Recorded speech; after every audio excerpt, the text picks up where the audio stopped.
Om Swastiastu. Halo, perkenalkan nama saya Iwayana Guswardana Purusarto Daksu dengan NIM 23020010179, kelas TKVC, mata kuliah etika profesi atau tugas etika profesi. Di sini saya akan menjelaskan tentang plagiasi. Plagiasi adalah tindakan mengambil atau menggunakan karya, ide, atau tulisan yang hasil karya orang lain tanpa memberikan pengakuan atau kredit yang sesuai. Dalam konteks akademik, profesional, maupun kreatif, plagiasi dianggap sebagai pelanggaran etika.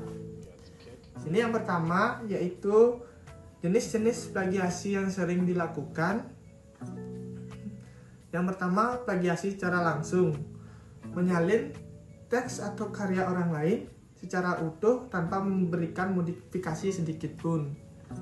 Yang kedua yaitu plagiasi ide, mengambil ide orang lain tanpa mencantumkan atau menyebutkan sumber dari karya tersebut. Yang ketiga yaitu plagiasi parsial, mengubah sebagian kecil karya orang lain mengklaim sebagai milik sendiri. Mengubah sedikit karya orang lain memang boleh, yang dimana disebut sebagai ATM. Tetapi kita juga harus mencantumkan sumber yang kita modifikasi. Di sini juga dampak dari plagiasi bagi akademik dapat menyebabkan penurunan nilai, skorsing, atau pengeluaran dari institusi pendidikan. Yang kedua, dampak plagiasi dari profesional, menurunkan reputasi, bahkan berpotensi menghadapi tuntutan hukum. Yang sudah pasti di sini yaitu etika, merusak integrasi pribadi atau kepercayaan orang lain atau rekan kerja.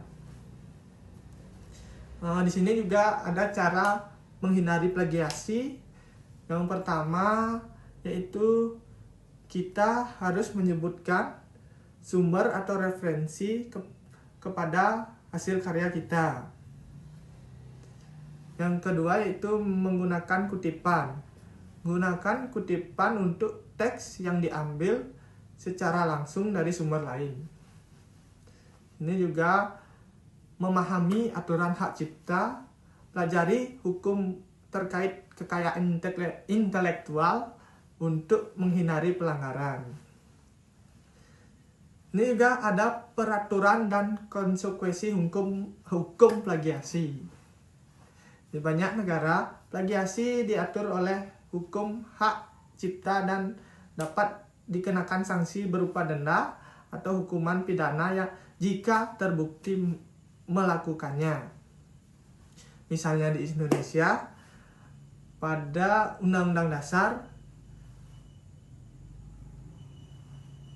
Nomor 28 Tahun 2014 tentang hak cipta mengatur pelindungan atas karya intelektual.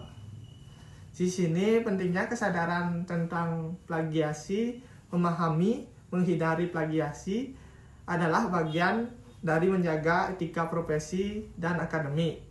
Hal ini juga mendorong kreativitas dalam menghargai terhadap karya intelektual orang lain.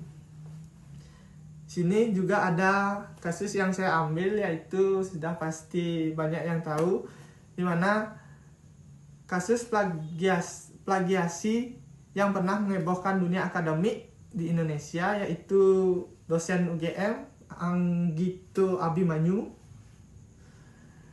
Pada tahun 2014, Anggito menerbitkan artikel berjudul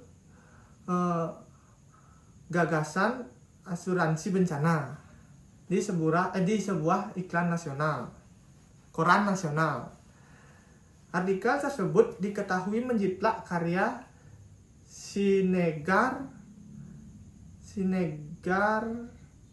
Hotbarnar Sinegar, akademis Universitas Indonesia yang juga berjudul Menggagas Asuransi Bencana dan diterbitkan pada tahun 2006. Kasus ini terungkap setelah seorang penulis di forum penulis UGM melaporkan adanya dugaan plagiarisme. Anggito kemudian mengakui kesalahannya dalam mengutip referensi dan menyatakan bahwa hal itu terjadi karena kekeliruan pengolahan referensi di komputernya. Sebagai konsekuensi, Anggito mengundurkan diri di posisi sebagai dosen UGM. Kasus menyoroti pentingnya integritas akademik dan kejujuran intelektual dalam dunia pendidikan tinggi di Indonesia. Plagiarisme tidak hanya merugikan individu yang terlibat, tetapi juga mencederai reputasi institusi pendidikan. Oleh karena itu, diperlukan upaya yang lebih serius. Plagiarisme termasuk edukasi mengenai etika penulisan dan penegakan sanksi yang tegas bagi pelanggar. Mungkin segitu saja materi yang saya dapat sampaikan. Bila ada salah kata atau kata yang kurang jelas didengar, saya mohon maaf sebesar-besarnya. Saya tutup dengan Pramu Santi. Om Santi Santi Santi Om.